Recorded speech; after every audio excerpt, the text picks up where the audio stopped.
snowing in the. What's up, everybody? Episode 77. We're still here. We haven't been canceled. We have an amazing show lined up for you guys today. I'm going to get into the stories, but before we do, I want to go around. Tom, the Biz Doc Ellsworth is here. Connor Walcott is here. Rob Gargiulo is here. And Viva Frei, David Frei is here. And guys, we have a great lineup today. We're going to be talking about, I just found out Alabama, Tom, has a drop box for babies. If you don't want your baby, you could put it in a box and walk away. We're going to get into that. Most cities, you could do that at the fire department, too. At the fire department, too, which we're going to get into that. Kind of bothers me. But Tom's going to talk about Kamala Harris and Walz are supposed to sit down with CNN. She won't sit down by herself, but she has to have her talking buddy with her. Her chaperone. Yeah, her chaperone. Rob G's going to talk about the DNC and their rigged ratings. Connor's going to talk about Robin DiAngelo and how she got caught plagiarizing. Absolutely. One of the saints of the anti-racist movement is actually kind of scummy. Who would have thought? Well, who would have thought that? And then what's such a shame? And then David's going to talk about, what's his name? Pavel Durov, the founder, CEO. Founder of Telegram, arrested in France. We'll get to it, but people stay the hell out of France. Yeah, I mean, as if you thought nothing else could keep going wrong over there. It keeps happening. And bro, I was Vive la prison. Yeah, exactly. The irony is that the more things go wrong, the more they have to implement these draconian, tyrannical measures to hide what's going wrong. Hence the reason. And that's why everybody goes, why would they do this? Why are you letting everybody in? Why is the border open? This is it for these type of moments. So we'll definitely get into that. You need to cover up for the cover-up, and then you need to cover up for the cover-up, and eventually it breaks. At some point, the House of Lies comes down crouching, which I absolutely love when that happens. By the way, I am wearing a three-piece suit, guys. This is look beautiful. Tom actually picked all this out for me because Tom knows how to dress. Everybody's dressed down except for me. But anyway, guys, really fast. What? Who's dressed down? Look at Rob's outfit. Connor and I are both. But no, at least Tom looks like he just got off the golf course, but he still can be in a meeting and make decisions. Go to Tom. Look at Tom. Tom is chilling. Callaway, nice. We did some good things today. We over at Bet David Consulting, we made some high impact for a client today over there with Mario. They're doing a great job. They're looking forward to the vault. Vault's coming up the 4th to 7th, but made a lot of money for some people over there today. Sick. Yep. And you look amazing. But see that. Well, thanks. It's not that we look amazing. It's we like to think we do amazing, and we got clients that love it. Yeah, but you know what? Rob looks like he just got arrested for stalking someone. Connor could kind of be the accomplice in it. The driver. I got the driver. I'll drive myself. I've got the motivational message today. Yeah, you got to keep calm. Keep calm. It's just a gator, people. Yeah, relax. But anyway, going to the merch. So, all right, guys. So as you guys know, I'm actually happy that Tom's here. I was on the PBD podcast one day, and I'm passionate. We're getting into a conversation, and Tom just goes, Vinnie, I get it. I get your passion. I get that you're the angry patriot, and that birthed the Angry Patriot shirt. And guys, if you're like me, if you love this country, okay, but you're pissed off about everything that's going on, guys, I want you guys to rock this shirt, wear it everywhere. I saw one person out wearing this shirt. I want to see more. And guys, here's the thing. I want you guys get this shirt, go to vtmerch.com, and do me a favor. Once you get the shirt, take a photo with it, post it on Instagram, tag me, okay? And I'm going to, out of the first 10, I'm going to show you guys on next week's podcast. I'm going to show everybody that sent it. So actually, we'll give it 2 weeks because you guys have to get it and in the mail and all that stuff. Okay, guys, moving on. First story. I didn't know this, Tom, but you just mentioned it in the beginning because you had some awareness of it. Alabama allows mothers to abandon their newborns and dump their babies in boxes and just walk away. These boxes allow mothers to anonymously dump their children in a box within 45 days of birth. In 2023, Alabama expanded a safe haven law to include baby boxes, yeah, Dave, I know, installed on exterior walls of hospitals and local fire stations that are equipped with emergency personnel on their 24/7 sites. So this is the process before I'm going to have Alicia, who's also on the ones and twos, and Jake show the video. The process, so once the baby is placed inside the box, an alarm inside alerts the medics on site or the firemen. The medics do an initial examination before transferring the infant to a local hospital for further treatment, and the baby is then handed over to Child Protective services. I just want to show these two quick videos so you guys have an idea. Mind you, I had no idea this existed. Did you know? I always thought you could leave a baby at a fire department, but I mean, while they're at it, why don't they have like those olden days sucking tube things where you put a little messenger note and it goes to like the second floor? Like for a the bank. baby. Like at a bank ATM. Yeah, well, by the way, they're doing it there at some. Yeah, just do it at the ATM machine. Just put the kid in there and just have him, go there. But this is the video that I saw. I couldn't believe it. And by the way, just mid-video, there's going to be the guy that made the video. His head pops up at the bottom, so don't be scared. But Alicia, can you please play this video? An orange bag is going to fall out that has resources for the parents in it. That has a registry, medical information. You put the volume up so we can hear it. Counseling, trafficking information is in there. They're going to place their infant inside. I don't mean They're to gonna be take crass. that orange That bag. looks like an oven. It looks like an oven. Shut the door and they're going to walk away. And that's it. Yeah. Lock Look the at that door. dude's face. He can't believe it. So the door. He can't believe it. He's not there. No, he's No, not. no, this is Oh, the no. TikTok. It's a TikTok Now, overlay. Lisa, can you guys go to the second video? Now, this is the flip side, Tom. This is from the inside of what it would look like if you were in. I mean, nobody's sitting there monitoring the thing, but I'm pretty sure they're on camera. But can you show this is what it looks like from the inside of the fire station? Do we see that same guy's face pop Yeah, up? no. Parent walks up to the outside of a baby box, opens the door, places the newborn inside the medical bassinet, The medical takes the bassinet. orange bag, If you've ever had a baby, that's Shuts the exactly what door it looks like in the delivery and area. walks away. That's it. That is the Child is bassinet picked that up sits right from next this to the baby mom. box within 2 minutes. So, okay. So now the alarm goes off. Yeah, David, take a deep breath because I'm going to go to you too. So as of 2024, 10 states in the United States have implemented these safe haven boxes. Indiana, Ohio, Arkansas, Kentucky, Florida, Tennessee, Arizona, Missouri, New Mexico, and Pennsylvania. Okay, so I just think, the fact that we need a baby box tells you exactly where we are as a society. I think personally, and then I'm going to go to you, David, then I'm going to go to Tom, this incentivizes bad behavior. And I understand there are situations in life that come about where you can't handle it. But to have something like that available, Dave, I saw you flipping out. Well, I mean, look, call me a neurotic. I used to be a lawyer. For those of you who don't know, in commercial litigation, you anticipate everything that can go wrong. If the alarm doesn't go wrong, you're going to have a baby literally dying, suffocating, sitting in one of those sweltering heat boxes forever. I mean, it will happen. You're relying on technology to notify you that someone just left a living being in a box, a hole in a wall. It's psychotic. Set aside the fact that it's just you can't go to the fire department, you can't go to the hospital, you can't go through a normal process of abandonment and adoption. You discard it like trash in a hole in a wall. It's insane. Yeah. Well, the thing about those boxes is they are a solution to a problem that was happening. Because I'm actually in favor of them, although I of course am not in favor of parents abandoning their children. The boxes are temperature regulated. They are insulated. They're meant to be a safe place to leave them. That's why they're called safe haven boxes, because the alternative is, okay, just put the baby in a basket and leave it on the front step of the fire department and hope somebody finds it.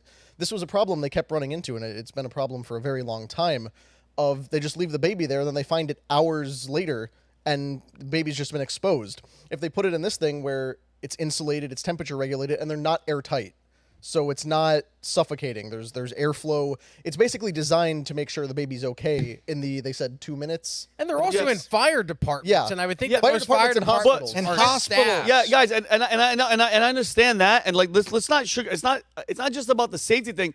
To me, it's just about a culture that we have that's what we want to be doing. Besides, and I know what people are going to say. Well, at least they didn't have the abortion, okay? And I know that's what people say is, well, at least she didn't kill the baby. But you know what people aren't realizing? That kid's future, that kid's life, that kid you have to tell them, how did I get to where I am? Oh, your mother and your father, or whoever, they just put you in a box, in a hole in the wall, and just walked away. And by you, there's a 45-day limit, Tom, for the age. Who's to say you think that person cares so much that Who's they're... going to say it that way? Honestly, let's play it out, Yeah. Vinny. I think you're wrong on 9 levels on this one. Okay. Who is going to tell the child that? Well, hopefully the Who's person... going to tell the child that? I think the child would actually have embedded trauma from the event itself. They may never know, but they'll have All right. embedded trauma. So we're going to talk We because I can want let to... psychologists talk about that. Well, I mean, but up to is how old? that what you're going to 45 say? days? Is that what you're going to say? No. What they're going to say is, hey, your mom and I, your stepdad, your stepfather, whatever you want to call us, your mom and dad, says, we're not your biological parents, but your parents. We adopted you. Your mom couldn't afford you or whatever was trauma.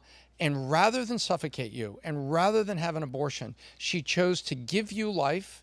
And then she handed you over to a hospital or as a fire station where they cared for you and Child Protective Services protected you. And then we adopted you.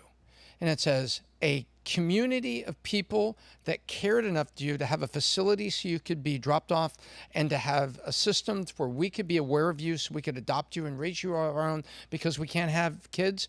That's how you got here. That's a message you're going to get.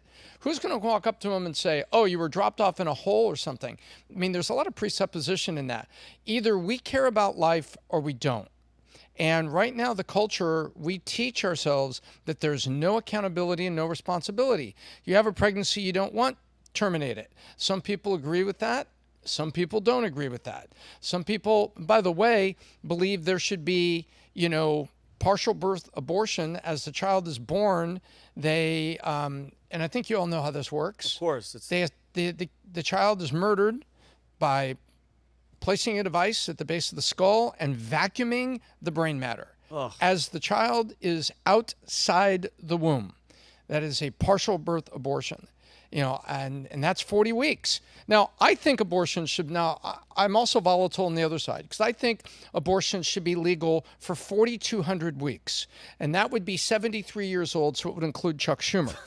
So, I was like, where the hell is he going with that? But I'll say, look, I think it's compassionate and it's a way to show we're life. And if you want to start talking about this, you want to go down the slippery slope because when you become a culture of decision-oriented death, regardless of whether you think there's a nobility with the decision or a woman has a right to choose over her body, and these are all very strong arguments from the perspective of the person presenting the argument, then you say to yourself, you're giving the state permission to have laws in place to govern life and death. So why don't we talk about the Netherlands that's completely broke and what happens if you are 75 years and 1 day old and you have no support system and no family around you and you're designated as stage 2 Alzheimer's in the Netherlands.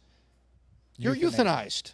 They just off you. They off you. It's because it's called the slippery slope of a society that values justification. Well, it's all for the best. And you got to be careful. You're a lawyer. You can play a lot of games. Well, it's all for the best, comma, and then put an awful lot of things in there. Yeah. Well, I don't disagree. You make a compelling argument, but I would say that I don't think this is actually in the longer term best interest of children at large. What this does, I think, is facilitates abandonment. I said the technical issues, I think it's fraught with problems. There will be a dead baby found in one of those things one day, and then they're going to have to revisit the entire thing. Protesting, it's only a matter of time before you have protesting outside those boxes, in which case nobody's going to use them as a practical matter regardless. It will be an issue about people putting babies in there that are well beyond 45 days, and I don't know how you put a two-day-old baby in a hole in the wall and expect someone to take it.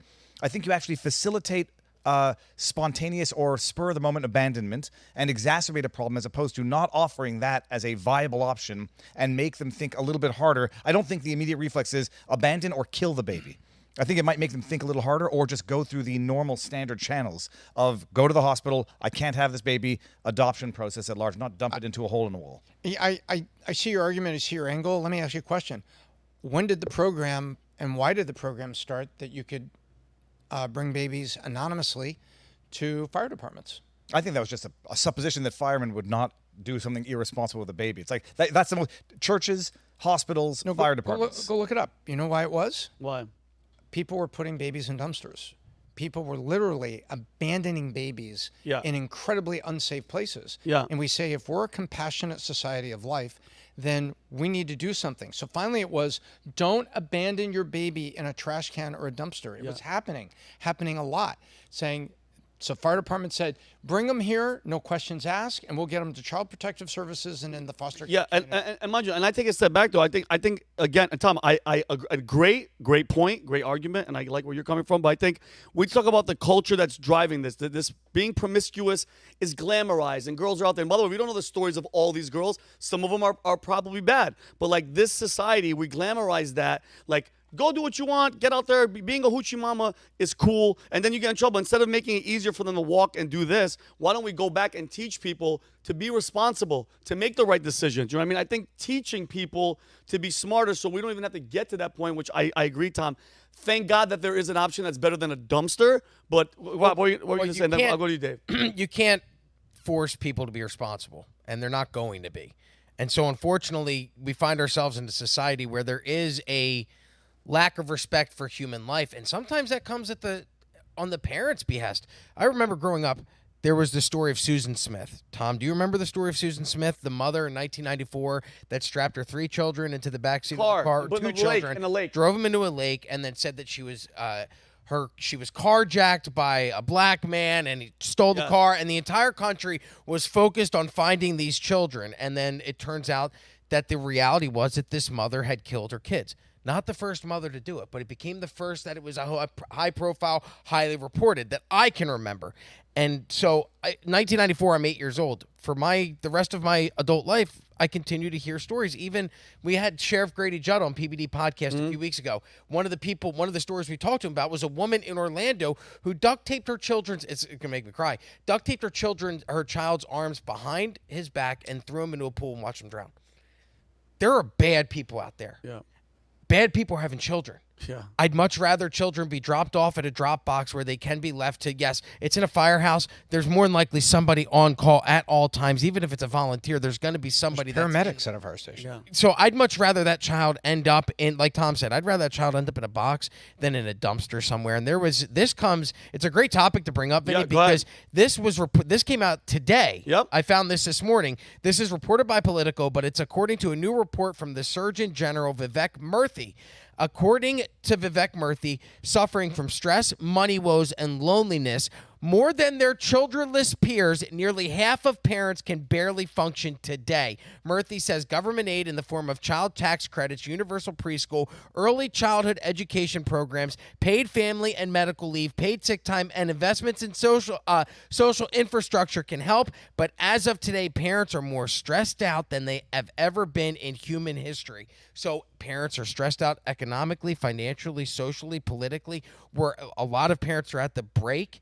I'd much rather have a girl who's 19, 20, who has a 20-day-old child go, I'd rather leave it in this dumpster. If I truly care about life, I'd rather this child's life be saved by being put in this box and thrown away like a piece of trash. Yeah, and again, I understand where you guys are coming from, and I keep going back to, like, when it comes to abortions and when it comes to dropping babies off, these are all things where it's like it's too late. You understand what I'm saying, Rob? Like, I hope, and you're right, I'm not gonna change everybody. There's how many billions of people on United? Here's the thing. 4 in 10, according to this report, 4 in 10 parents said they're so stressed they can't function on most days. Imagine the impact. Like, I've never had to experience that. I grew up in a family where my dad was the provider. He was superintendent of schools. I was middle class. I was high middle class. I wasn't rich. I lived on a nice island. I lived comfortably. My mom was a stay-at-home mom. She didn't have to work. I never knew the struggle of looking at my parents and having to wonder if we're going to eat. Yeah. I never had to wonder if we're going to lose our house. Yeah. Even to this day, I know that if something were to happen that devastated me financially, as much as it would hate me to do, I could go to my parents and ask for help. I wouldn't, but I could. Imagine being those 4 out of 10 kids who are seeing their parents who are so stressed they can't function. What is that raising? What is the impact that that's having on those kids? So sometimes maybe it's better that people aren't parents, and unfortunately people realize that too late. I'm glad we live in a country where there are options other than killing the child to be able to preserve that life and save that life if people aren't cut out and fit to be a parent. What do you think, Connor? Yeah, I think a lot of this is a problem of broken systems that we have, right? Because obviously the best solution is there are no babies aborted. There are no babies in boxes. Every parent who has a child is just responsible for their kid, and they live good lives the way they're supposed to, and they're not stressed, and they're able to afford things. Yes. So many systems are failing that are causing these things to be problems. So in order to make things improve, you do have to implement solutions. Now, obviously, it's not a good thing for a baby to go into a box and then go into the foster care system or up for adoption, because the United States foster care system is horrifically broken. The adoption process is ridiculous and slow and expensive, to where good parents who want kids will basically pay the cost of a house in order to get a child, and then maybe it's 50-50 whether they'll even get it. But while you're educating people about how to be responsible and trying to undo 60, 100 years of cultural indoctrination that tells them you can just get rid of your kid whenever you want, it's totally convenient, you need to have a solution in place that is the most pro-life thing you can come up with. And high-tech solutions like these baby drop boxes that will protect the life of a child and ensure they are directly in the hands of qualified medical professionals rather than just in a basket floating down the river or dumped in on the side of the road like trash. That is the better solution, but it has to be accompanied by fixing the systems and fixing the culture as well. I agree. And that's the big question. I agree, because think about it. And by the way, just today, Umberto, and I'm going to move on to the next story. I'm going to move on to Tom. Umberto just sent me this, and I shared it with Tom before we get in. Today, the Fourth Amendment, Amendment number 4, will be effectively removed. All restrictions to abortion in my home state of Florida today. A state which currently has substantial protections for life. It'll be, so that's what happened. So not the Fourth Amendment, Florida Amendment 4. So, and my thing is just this, guys, and I always say this. It's always we always get to, the abortion. It's a woman's right, and dumping off babies. How about we talk about be a responsible person? You shouldn't be, if you're not meant to be having kids, stop being a hoochie. Stop being out there and sleeping with everybody. Like, guys, it's about the child. You nailed it, Connor. We're putting them in this box.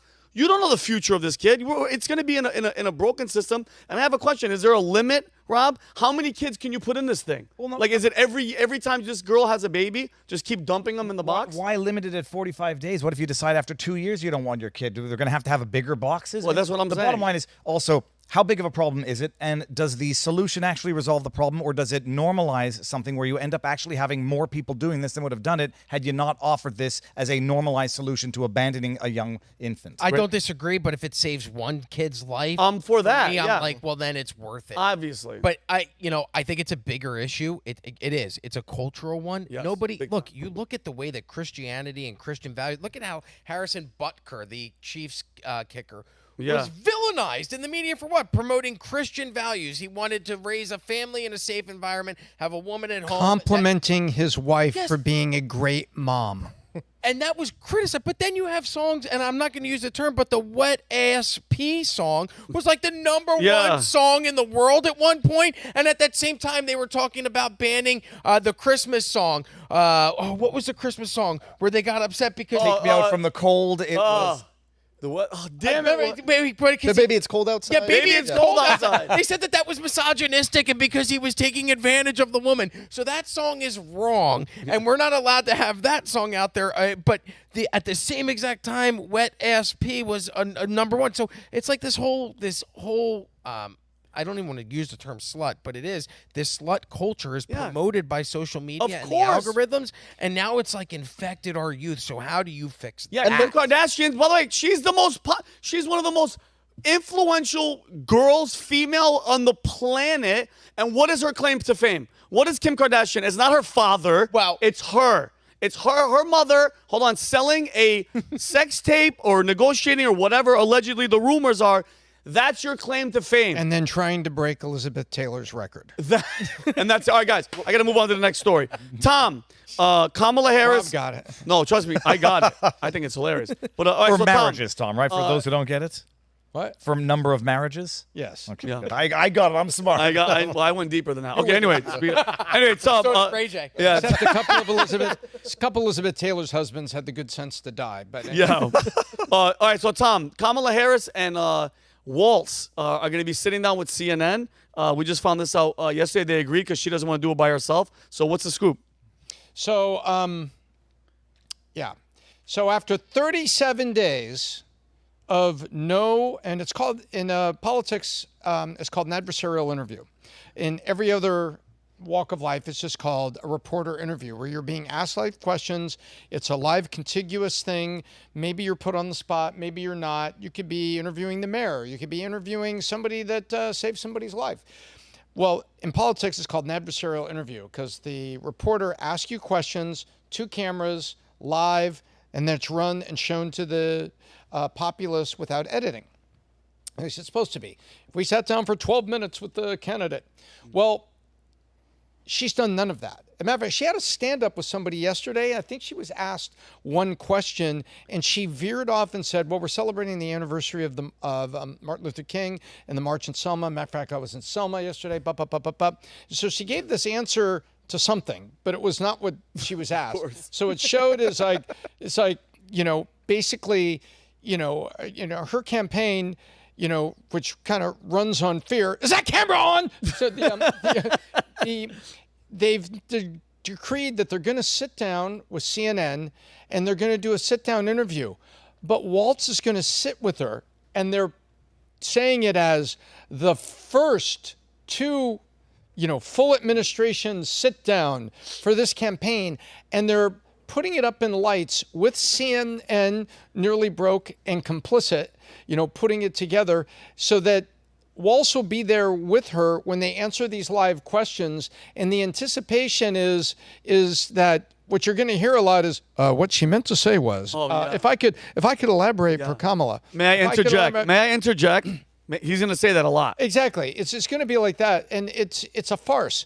We want to know that our presidential candidates would be capable of sitting down and speaking to foreign leaders, would be sitting down and reasoning over issues, would be capable of having a one-on-one with the Secretary of Defense or the Secretary of State and sending their cabinet members off to do important business of the United States of America tomorrow morning. And we don't have that confidence yet with her. Now, we may have the opposite of confidence, which is fear. Some people have fear with Trump. Oh gosh, he's going to talk to Secretary Tate. Just tell him we'll bomb the shit out of him and we don't care. Yeah. Right? We have that too. And there's, some validity to concerns there. But with her, we're sitting there saying, will you just show me a good interview? Will you show me so that you can dynamically think and process? Because we've seen way too much word salad and everything that we're really concerned about this. And now CNN is complicit in putting window dressing on this. Are they going to have, and by the way, everything has been discussed. I read it this morning. They said, listen, she's going to be wired with the producer's ear, and we all know what that is, right? Are you serious? Yeah, one earpiece, and so wow. So, and Tom, you made a great point. What were we talking about earlier? Cornflakes are good. Compliment Tony the Tiger. Yeah. Cornflakes are good. Tony the Tiger is very nice. Yeah, Kamala cackle. Are we at that level? Yeah, Kamala laugh. Now's a good time to laugh. But Tom, you made a great point. Then I'll go to you, Dave. When you're talking about that thing of lies, Tom, you keep piling and piling and piling and piling. Her career, her political career as a whole is now it's so exposed, and it's funny that the Party of Democracy, they forced her in. They're forcing her down our throats. But and I love it, Tom, because now you're gonna get to see a glimpse of her with her teammate. I mean, but the end of the day, unless it's fully edited and then sent to us in a 15-minute composite. That's exactly what I was gonna say. We're not gonna get to see Kamala Harris until the debate, which is on the 10th. What were you going to say? Or fully staged. I mean, this is CNN, the same team that leaked the questions to Donna Brazile, Hillary Clinton back in the debate. Great call. Give her the questions in advance, and there'll be no surprises. She'll prep. She'll have a little earbud in. Oh, Kamala, you idiot! You forgot to mention this point. Mm-hmm. Oh, did I forget to mention that? Or it's totally staged. In as much as her only good speech to date was at the DNC, only because she's reading off a teleprompter, not being interrupted, not being challenged, not being pushed back on. This is as close to an AI-generated candidate as we're going to get in real time. She's not a real candidate. She was selected in a Soviet-style coup. This is propaganda through and through. She's being built up, propped up, and she could be an AI-generated image. This is the classic Manchurian candidate living out. Yeah. It really is. What are you going to say, Rob? You're laughing. What'd you do? Well, I mean, at this point, we were trying to hide the. Sorry, guys. We were trying to hide these water bottles that were on there, and so we were trying to do it with camera shots, and Jeremy just kept shooting. Oh, he's wide. So you see me leaning over and totally caught. Yeah. So I apologize. But what do you think? What I was trying to grab was the numbers. Okay. What's very interesting is why are they not letting Kamala go out and speak is the question everybody has. She's an idiot. That's the answer. But is she more of an idiot than we didn't trust Joe Biden? And the reason I say that, or the DNC didn't trust Joe Biden, April 25th to July 21st, that was the length of Joe Biden's 2024 presidential campaign. 87 days. During that time, he did at least 3 major interviews. He did the Howard Stern interview, he did an interview after the debate, and then he did the hour-long press conference by himself. So on average, over that time, Joe Biden did an interview once every 29 days. It's now day 39 29 and Kamala Harris has not done a single one. So why does the DNC trust Biden, who has cognitive decline? Why would they put him out more than they would put out Kamala Harris? Well, teacher, Great point. they might have learned their lesson from putting Joe Biden out one too many times and getting smacked down and having to withdraw. So don't make the same mistake twice. And keep her muzzled, because when she opens her trap, she makes herself look like the DEI hire that she is. Yeah, Biden was also a special test case, because remember, he was hiding in his basement for most of that primary campaign. Yeah. And then even after the DNC, he didn't come out very much. Like, one interview every 29 days is ridiculous. Nothing I for get a major that. party candidate. Like, that's not an acceptable number. But we understood why they were hiding him, because we saw what he looked like. And we had talked about this for months, the weird freezing, the weird shuffling. They started having people walk with him as escorts to the, what is it, the helicopter? Oh, they put Marine the whole One. press team. They put Kareem Marine Jump One. here just to make sure. Turning to politely shake hands with no one. Right, Yeah. they got lost They in France. needed him, at the Rob. They D-Day literally, celebration. you nailed it. They literally put people around him just to like give him a sense of balance. Because you know when he walks, that the dementia hands that he has, it's obviously, it's clearly obvious. But here's the thing that you guys. For 6 Hiding months, her- we didn't have a president. We had elder abuse. So, I mean, Yeah. let's... Yeah, Yeah, no, you're right, They're Tom. hiding her Yeah. even more than they hid Well, here, that. which camera's my camera if I want to talk Yo, to go them? right in that one. The one on the right. Kamala is dumber than Joe Biden was demented. That's the bottom line takeaway. I respect, and by the way, and this is what should actually bother and scare you guys. That's the T-shirt, dude. I know. That's it. And first of all, that's Dumber mine. than That's dementia. trademark, Biatches. By the way, that's yours. But guys, Dumber than dementia. Oh, my God. It's Kamala Harris, dumber than dementia. Dumber than dementia. Dude, Okay, that we'll talk after. That's it. Yeah. But here's the deeper point that I'm worried about, guys, is what does that tell you about this is them being up to their old tricks, Tom? Because think about this. If they're keeping her away, if they're keeping Joe in the basement, these are things to me that are signs that they already have the win. They already have listen to me. If you're not showing your front runner, you're shielding your front runner from even speaking, that must mean you have confidence in the voting part of it. And that's where I get fearful, because keep Joe in the basement, he's going to win.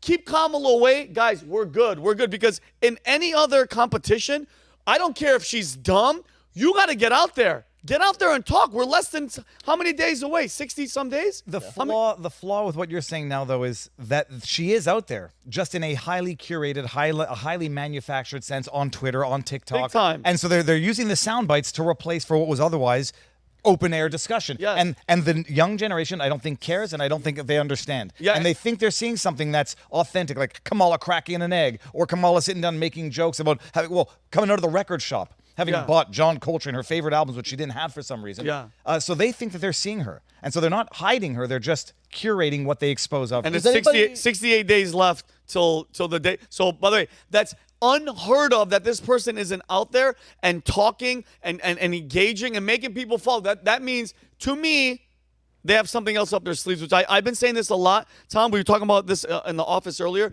Do not sleep on the Democratic Party. Besides the legacy media covering for her and they worship her and, she's going to be the savior. The Democratic Party, at some point, once they realize, Tom, especially with the debate, they're gonna be a wild animal in a corner. You know what I mean? And those are the most dangerous. And that's where the Democrats are heading to. so you could get all paranoid and go down those paths and everything, or you could look at what we don't have, or look at what we do have. What we had here, what many people say, was Obama's third term, and economically it went really bad. Yeah. So Obama's fourth term is about to show up, or the little cabal of people featuring what I think was Obama and the National Security Advisor, what I think is really running the country. Because the question was, who was? Because you can confidently say that Biden wasn't running the country, because you were getting leaks from cabinet members that say, well, we haven't been together and I haven't had a one-on-one with them, and I'm running with policy. Who made the policy? What policy are you running with? There was a quote, I'm running with policy. Okay, so Biden's not doing it. Certainly Kamala's not standing in. So who is?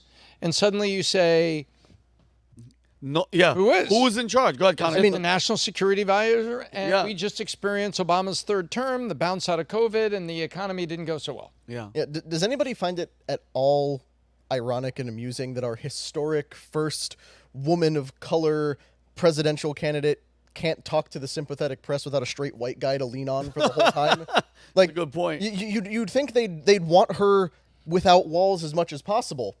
I was shocked they picked Walz. He has no intersectional hierarchy points going for him. He's white, he's Midwestern, like he has nothing. He's weird. He's a Yeah. commie. That Yeah, sells with the left. Yeah, they passed over Shapiro, who at least had the Jewish thing going for him. Did they pass over Shapiro? Or Remember, did Shapiro help cover up a murder? well, the He mayor used of to Phil. say. I mean, come on. But the mayor of Philadelphia, they accidentally leaked the campaign video where they were all endorsing him to be the, Yeah. I the think that- governor elect to be the vice presidential That candidate. was weird. And That was it weird. just seemed odd. Yeah, but I now, think that video was more of a pick him, not a leak. But Yeah. no, I think they skipped over Shapiro because with the conflict and the unpopularity of Israel within the Democrat Party, they couldn't have picked him. Although I thought they were going to, because Soros really backed that guy. It's not just that she can't succeed without the white guy to help her. It's that the first black female, and I say black in quotes because she was Indian until 2020, Jamaican, yeah. was selected, incompetent, and utterly undeserving of the position, and it sets all progress back decades. But I think they know that, and I think they love the divide that it causes, because anyone who makes fun of her now gets to be called a racist, and then they get to play the divide both ways. Oh, and that's what. Go ahead. exactly. So they put her out with Walz. Like ever since she tapped him to be her running mate. When was the last time you saw them separate? They've been together the whole time, and now their first interview is a joint interview. This will be the Harris-Walz administration because they can't separate them, because neither of them has anything to recommend them. They have no accomplishments. You saw the videos from the DNC of the people going around. Like, what are your favorite Kamala Harris accomplishments? What are your favorite things she's done? She's nice. I Her need- dancing is really cool. You guys played on the PBD podcast yesterday, I think, that clip of, I need to do some more research on her. I just like her. Like, more research? She's been in office for 3.5 years. You can't name a single thing she's done because there's nothing. And those people that were at the DNC, remember, these were selected, invited people. Of course. It wasn't the main general public. It's not like they just, you're at the mall, you want to go to this thing? No. Those were people that were selected. And the people that were selected on behalf of the DNC to be there to represent the DNC don't know her policies and need to do more research. What does that tell you? Yeah. Well, at the DNC, she officially had no policy. The only policy she's had since then has been about stealing the Trump policy, bringing back the flag, no tax on tips. What's the other one? Putting together a commission to investigate childhood. Oh, she just said yesterday she wants to build the border wall. And build the border wall. That's the fourth yeah, one. Next, she'll be for making America healthy again. Yeah. So it's just literally taking Trump's campaign points and going, that's a good idea. We'll do that now. I feel like I'm watching a Broadway play, but it's like a remake later, where it's like playing the part of the presidential candidate will be Kamala Harris. Playing the part of Jill Biden, supporting the candidate, will be Tim Walz. It's like, all we've got is just two new actors, and we're watching the same theater. Yeah, it's horrible. But I mean, listen, I think it's gonna be like you said, Tom. It's not gonna be nothing exciting, nothing new. It's gonna be all canned. I just can't wait. Like the September 10th is going to be like. Listen, the Biden Trump one was just it was embarrassing. Like I felt bad for Biden. It was a disaster. This one is going to be this is going to be an actual fight because she's gonna know what he's gonna say and they're gonna train her what to say. But guess what? No mics, no earpiece, no notes, and I can't wait for that one. All right, next story, Rob. Since we're talking about the DNC, which David, you used to call it, what was it called? Oh, the Demonic National Convention. Demonic National Convention. You're talking about they have a bunch of rigged ratings. Could you talk to us about that, Rob? Well, they have used, it's very odd, the media and social media have seemed to work together to push the narrative that Beyonce was going to appear at the 2024 DNC. I still thought she was going. Despite her, we'll get to it, but even her own Beyonce's representatives came out the night of the DNC and said, no, she's not going to be there, but they still ran with the story anyway. Let's go to the first story. This is from Politico. This came out on August 23rd. Harris's DNC speech drew 28.9 million viewers, 500,000 more than Trump. And that is what they are telling you. Hey, look, the election's over. She beat him by 500,000 people watching the DNC. Yeah. But if you actually get into the numbers are actually interesting. According to this, 28.9 million viewers watched the Thursday speech, 500,000 more viewers. Do you want to show this chart? In 1 minute. Oh, okay, my bad. 500,000 more viewers and tuned in to hear former President Donald Trump. Over 26 million viewers watched the fourth night of the DNC. The DNC also drew about an average of 3 million more viewers than last month's RNC over the 4 nights. They say the average is 21.8 million viewers. Take a look here at this number. number right here. These are the numbers, the ratings that came in every night. The big bolded number at the top right under viewing audience is persons 2 and over that have watched. Take a look at all those numbers. Now, they claim that the total was 21.8 million viewers, but if you actually average all those numbers up, could you go to the next slide? ChatGPT says that it was 21.7. So it's accurate in what they're reporting. They say it's compared to the RNC's average of 18.9 million viewers. That was their average. But why did so many people tune in? And is it as important as previous elections or previous DNCs? The DNC had an average of about 200,000 more people this year than they did in 2020. But that was 8.2 million people less than in 2016, when more than 30 million people watched Secretary of State Hillary Clinton. So if we're going to play the numbers game and we're going to say that the DNC and Kamala Harris are more popular than Trump based on the numbers, then would it be suffice to say that Kamala Harris is not as popular as Hillary Clinton because more than 8 million people tuned in to watch Hillary Clinton as opposed to Kamala Harris? Rob, I don't know if you're going to get to this, and not to preempt it if you are. Do we know the political breakdown of the DNC audience? Because I have a sneaking suspicion there were a lot more Republicans watching the DNC to pick clips out of morbid curiosity. Jay, you have one right here. No, and myself as well. I didn't listen to it because I was interested. I was listening to it out of morbid curiosity. And oddly enough, my trolls on Twitter are like, the only people watching the DNC are Republican far-right. That might be true because we're looking for evidence to confirm what we already know. And Bob, I don't know what you have to say. And then, by the way, lying to the public and saying Beyonce is going to be there. I don't know if you guys know this or not. She's ridiculously popular. So imagine how many people clicked and waited, Tom, for, by the way, if somebody says, you know, when Michael Jackson was alive, Michael Jackson's going to be here. Do you have any idea how many people are going to go and watch and lines? And then he doesn't show up and people just go, yeah, something happened. But guys, since you're all here, let's just have a good time. Millions of people were probably like, oh, Beyonce's there? Let's watch. My sister loves it. I'll give you a real world example. I was on with 5 friends on a group text that we were texting while we were watching. And then 4 of these guys are back in Dallas. Yeah. And so we referred to it as Lady Night at the Improv. and so we were tuning in, and that was our joke. Here we go. Is this going to be high comedy? So there's 5 viewers there that we were not only completely not interested in her, we were wondering what the hell we were going to see. And we called it Lady Night at the Improv. And here she is, ladies and gentlemen. And to the alternative of that, okay, I don't believe people who are fiercely Democratic, they love Kamala, if those people even exist, if any of them are tuning in to watch the RNC because they're so triggered by Trump. So while people like us will go and watch the DNC to learn and see what Kamala actually has to say, I don't think people from the left are going to tune into the RNC, so it even further makes that gap bigger. But that's a great point. Absolutely. Yeah. And also, by the way, I do remember that the rumor was not just Beyonce but Taylor Swift. Yes. And I recall, if I'm not mistaken, Taylor Swift didn't deny it. Like, she didn't publicly say, no, I'm not coming, like Elon Musk did when he was rumored to be coming. They fudged it all around. But I have a sneaking suspicion the demographic that watched the DNC consists of a lot more middle centrist Republican or conservatives watching out of morbid curiosity to watch that train wreck 37 minutes of outright lies. What do you think, Connor? I mean, they've already been doing this at Kamala Harris rallies. Megan Thee Stallion did a whole concert at one of her shows. Twerk. One of her events, twice. whatever, yeah. Right. Research. Yes. So basically, this popular artist gave a free concert at a Kamala Harris rally. Then as soon as she left the stage, half the audience walked off. Of course. There was a country artist who just did it. I forget which guy it was, but he was up there basically doing a free show for Harris. Then he leaves the stage, a bunch of the audience disappears, and then she takes the stage and gives her stump speech.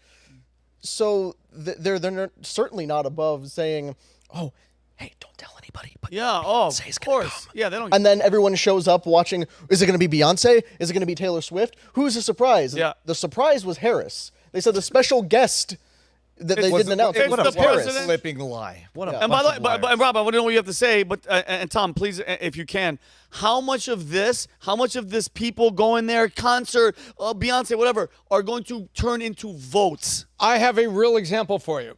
Please. I used to love the writings of Hunter S. Thompson, God rest his soul. God rest his soul. Amazing, right? Just amazing. Fear and Loathing. Fear and Loathing. Fear and Best. Loathing in Chicago. I'm sorry, Las Vegas. Yeah. He talked about Rock the Vote going back to the Kerry campaign, John Kerry, doing his best to unseat George W. Bush, remember? Of course. And Hunter S. Thompson said, we did this Rock the Vote thing. We won all those things. Trouble is, the little bastards thought it was a summer concert series. They didn't know they were supposed to go home and do something. Oh, that's so, yeah, exactly. So that's a great. I saw him. I saw the interview. It was done in an interview. And so there's part of your answer. Do these people tune in and go, oh, wow, my guy brought Beyonce on stage? Or are they just enjoying the free music or whatever? Because Rock the Vote was not deemed to be as successful as they hoped it would. They promoted a lot of numbers. We got this many kids registered to vote who were 18. We got we got all this, and they threw a lot of statistics out there. But Rock the Vote did not statistically move the vote. And the last time I checked, John Kerry and the Heinz fortune that he married into did not get elected. Yeah, weird. It's interesting. I don't think anybody tuned into the RNC to watch Hulk Hogan, as much as I love him, rip his shirt off and endorse Trump. No. Everybody that tuned into the RNC tuned in for Trump. Period. To see what he was going to say. Everybody tuned into the DNC to see what Obama would say, what Michelle will say. Megan Thee Stallion twerk for Hillary half an Clinton, hour. if Taylor Swift's going to show up. So nobody actually showed up to go and watch. And if you actually get to the ratings, can we go back to the ratings for a second, to the rating slide? What they don't tell you, pull up the, we can show this one first. This is the RNC viewership by day. Okay, yeah, pull this one up. Yeah, you can move our square, Jeremy. We don't need to see us. Yeah, there you go. Thanks, buddy. So if you take a look, the ratings for the DNC, this is the DNC, the fourth night, the night that Kamala Harris spoke. If you take a look, 28 million something tuned in, but the rating was 8.3. So everybody's going to say, well, Kamala Harris beat Trump in the ratings. Now go to the next slide if you could. If you look at day 4, when Trump spoke at the RNC on Thursday, July 19th, 25 million people tuned in. What's that rating number? It's an 8.3. Yeah. They tied in the rating. Yes. They both had an 8.3. Yes, more people were watching at that time. Yes. That means more people were watching TV at that time. Period. So for the amount of people that are watching, if we're going to, again, get into the numbers game, then what this proves is Trump and Kamala tied in the ratings game for their respective conventions. And on top of that, Hillary Clinton is a much more popular candidate among the Democrats than Kamala Harris ever will be. It's just, dude, the pool of, and mind you, we have Trump, we have Vivek, we have some people that are, the future does look bright. Say the names, actually, because it's amazing. Elon Musk, Elon Musk, Vivek Ramaswamy, Tulsi Gabbard, RFK, J.D. Vance, RFK, Donald Trump. That's a populist unity ticket right there. And I'm talking about the future as well, David. I'm saying, like, the future. What do the Democrats have to offer? And, guys, and Rob, I want to genuinely ask you guys, because while you guys are talking, I was looking at, okay, they look at us like we're crazy, right? We look at them like, look at all these policies, look at all these problems. Are we nuts? Are we nuts that we just want this conservative mindset, this conservative movement, all right? I don't label myself a Republican. I'm not Democrat. I'm just a normal person that's going with my gut, which I think a lot of people have forgotten. When you talk about, well, what are the facts? No, how about your gut? When you see a bad person, everybody goes, yeah, I kind of don't trust that guy. It's something that you inherently feel in here. Is it just me, Tommy, or is it just like this side is so brainwashed and so gone? Because I always try to be devil's advocate, Tom. Are we being too crazy, or are they really that gone, Tom? And they're brainwashed and they don't get it. No, they're not gone. They're citizens just like you and me, with lives and souls that are as valuable as you and me. But here's where it breaks down. On the left, you have a lot of feelings, and there's a lot of people that take their policy and position out of feelings.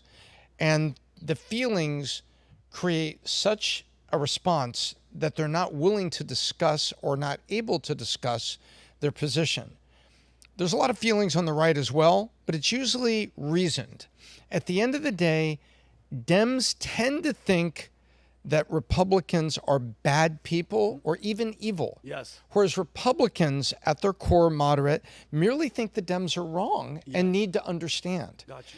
And psychologists will tell you that is how the divide is being cultivated and stoked, how those fires are being stoked. I am one of those people.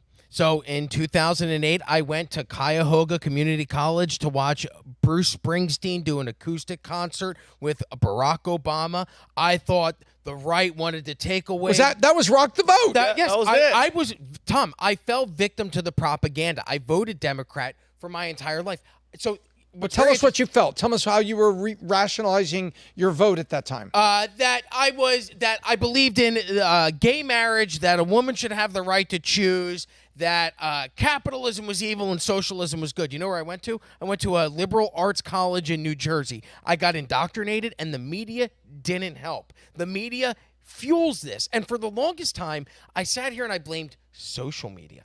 I thought social media was the problem and would lead to the downfall. And what I'm realizing, and this showed me it, take a look, because I want to go through how this Beyonce was going to appear at the DNC, how this rumor mill began, and how the media kept going, knowing that she wasn't coming to fuel. Again, it's just a different version of propaganda, but I'm someone that fell victim to it. Good. And we talked a few weeks ago on this podcast about my plumber, Yes. right? My plumber came over and started arguing with me. He said, why are you making all these conspiracy theory videos? Why are you always angry? And I was like, well, I don't think they're conspiracy theories. I think I'm talking about topics that you view as that, but these are just conversations that a lot of normal, rational people are having. But there's been a viewpoint put on these topics that they're conspiracy theories. So 3 weeks ago, we have that argument. He tells me I'm evil, I'm alt-right, whatever. Comes to my house on Saturday. Tells you're what? Evil? Not evil, but but there's that word. Characterizing that. You're bad. Yes, bad. My viewpoints aren't the best. We spent 7 hours on Saturday putting in my goal before the end of the election, because this guy is somebody that's just not paying attention. Yes. He's actually fallen victim to the propaganda. Before the election, my goal is this one guy, Phil, my plumber. I am going to show you that Donald Trump isn't the bad man everybody's made you to believe, and he actually has policies of substance that can improve your life. Yeah. And Kamala Harris isn't offering that. And we got down to it by like 6 o'clock on Sunday night or Saturday when we're working together. He's like, yeah, I could see why you kind of think that way. I'm like, all right, this is just one day. Yeah. We've got a lot of time. But take a look. This is how the media started spinning. Here's what happened. I'm going to tell you the background story, then we'll play the video, then I'll give you the report, and then we can finish up on this. What started out as a bunch of anonymous accounts on Twitter, this is how the rumor that Beyonce was going to appear at the DNC, it actually started on social media. But it's the media that people pay attention to, and the media is the one that has the duty to verify these reports, and they did not do their job. Okay. So it started out with a tweet. Angry staffer who claims to be a former White House staffer at @angry_staffer wrote, I've been sworn to secrecy, but you don't want to miss the DNC tonight. If you thought Oprah was a surprise, just wait. This person claims to be a former White House staffer with sources in Washington. But here's where the social media snowball begins. White House political director Emmy Ruiz. She posted a single emoji Thursday afternoon, the same night that Kamala is going to speak at the DNC the final night. She posts a bee emoji. White House political director Emmy Ruiz posted a single bee emoji, the unofficial symbol of the beehive, Beyonce's fan base on Twitter. Now, Ruiz later implies, she doesn't actually state, but she implied that her 6-year-old son took her phone and accidentally posted the buzzy bee on Twitter. Weird. I love how 6-year-olds do that all the time. It's so funny. Yeah. And then when... modern day equivalent of my account was hacked. Yes, exactly. Wall Street Journal then goes and asks her for a comment, and she turns down their request for comment. She does, 'cause her then kid's not there. CNN sees the tweet, and CNN starts reporting 1 p.m. the day of the convention that people are buzzing. Again, keywords for Beyonce. I love buzzing. As they pregame for the convention. Then at 2:30 that afternoon, a CNN anchor, Breonna Keeler, asked Senator Chris Coons, a Democrat from Delaware, if Beyonce is going to perform that night, and he says you'll have to tune in to find out. Then at 8 p.m., and this is very interesting, at 8 p.m., TMZ issues a article. They put out an article, Beyonce performing at the DNC's final night. This is 8 p.m., the night of the convention. We could show this video, but it really doesn't. I mean, you could just pull it up. We showed it on PBD Podcast. Go watch the short clip. You can skip this. It's literally a montage of every single news outlet saying Beyonce is going to be there. At one point, they're reporting that Beyonce, it's crazy. They're actually reporting that Beyonce is en route to the convention. How long is this? Can we watch 2 minutes. Go ahead. You can watch play a little. Let's watch a little bit of this. Go ahead, Alicia. There are rumors that Beyonce might make an appearance. I personally think that that's true, but we shall see. We're going to say this now. Can I say this? Say it. Wait, let's couch it in rumors. Oh, yeah, and yeah. rumbling. Allegedly. Okay, let's just say, so, I mean, that's out there, the Beyonce talk. You have to stay tuned, but I have it on really good word. The Beehive is buzzing right now because the preparation for the Beehive, Look at the it guy, has look to at the start guy. early. Yeah. Sources come from backstage. That's all I'll tell you. Backstage.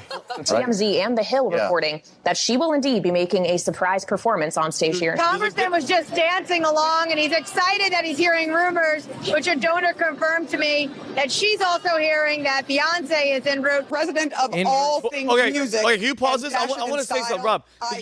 Did you say, so you said at the end of the whole thing, her rep said she wasn't going to come, okay? Do you think that they basically told her, we're going to spread the rumor, you don't even have to perform, but we're going to give you X amount of dollars to do this? So her pull up the next article. Beyonce's, no. Then the other one, right there. There you go. Beyonce is not performing at the DNC, was never scheduled to attend. This is the interesting part. This is reported by The Hollywood Reporter. This is August 22nd, Thursday, August 22nd, the fourth day of the DNC, the same day Kamala Harris is scheduled to speak, and everybody's reporting that Beyonce is going to be there. This comes out at 7:01 p.m. The representative states, and I quote, Beyonce was never scheduled to be there. The report of a performance is untrue. But then why did an hour later TMZ report that she was going to be there? Weird. So you have the representation of the artist coming out and saying she's not going to be there. Then you have the mainstream media still reporting even after the fact that she is coming, knowing that she's not coming. And then on top of that, this is my favorite part. And Tom, I wanted to get your advice on this because you've put a lot of events together. I worked in radio for 20 years before coming to Valuetainment.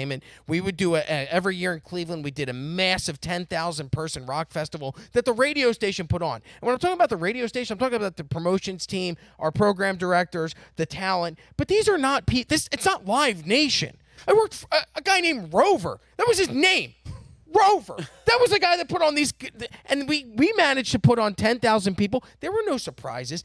According to this article from the Daily, if you could pull it up, the Hollywood Reporter, even the DNC executive producers, they were under the assumption or impression that Beyonce was coming.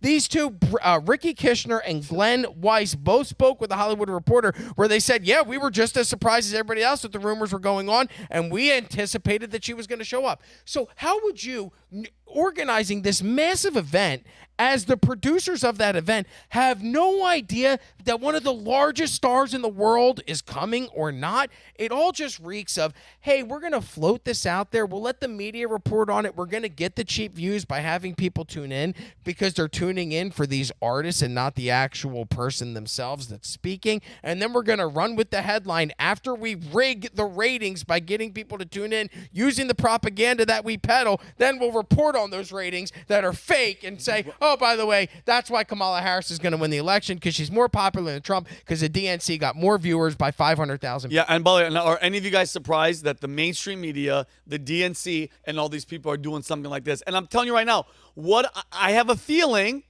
this is my gut that I've been telling you guys about, that they went to Beyonce and they say, listen, you and your Beehive, you don't even have to perform. We're just going to put the rumor out there because obviously she's a Democrat, right? Jay-Z, Obama, all these, they're all Democrats, I would assume. But imagine that as an artist that you're so popular. Let us use your name. Let us use your likeness. Let's hype you up. Girl, you don't even have to perform. Here's $5 million. Are you kidding me? With that many viewers and that many people? I don't even think you could speculate about that for a while. And I think your speculation is, not unreasonable at all. Yeah. But it comes down to one thing. What? The Democrats are better at this game right now. You're right. Yep. And whoever sat there and sat back and said, if we float this rumor, we'll get ratings. We can tout the ratings. We can tout the viewership. We can build the excitement. And what was the game? The game was build excitement. Yep. That is it. And get and why?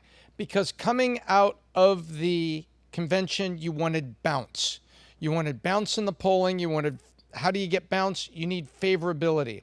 So they're talking about joy. They're bringing all these people to come in there to do everything but talk about the hard work of the policies that are going to improve the country and improve people. They bypassed that.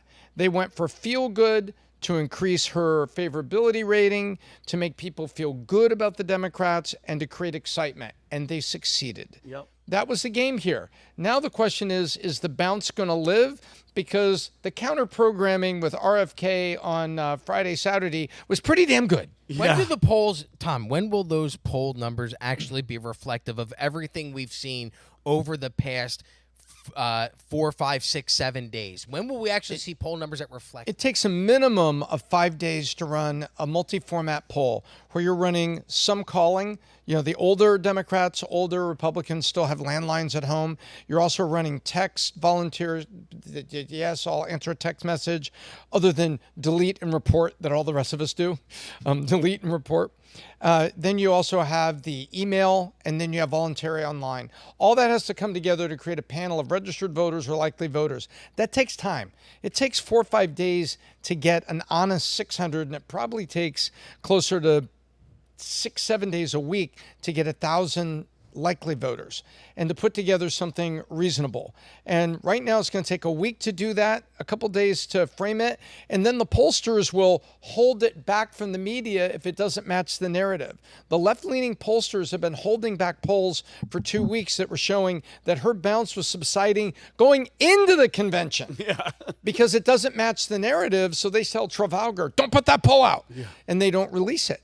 And so if you look at the number of polls that have been released per day, remember we look at that chart on PBD podcast, all of a sudden it dropped down. Why? Because the polls were showing that she had an addition, a basic favorability bounce, but they couldn't get it any higher. So they ran the convention just like this. So it's going to take about a week. I want to see the polls that come out.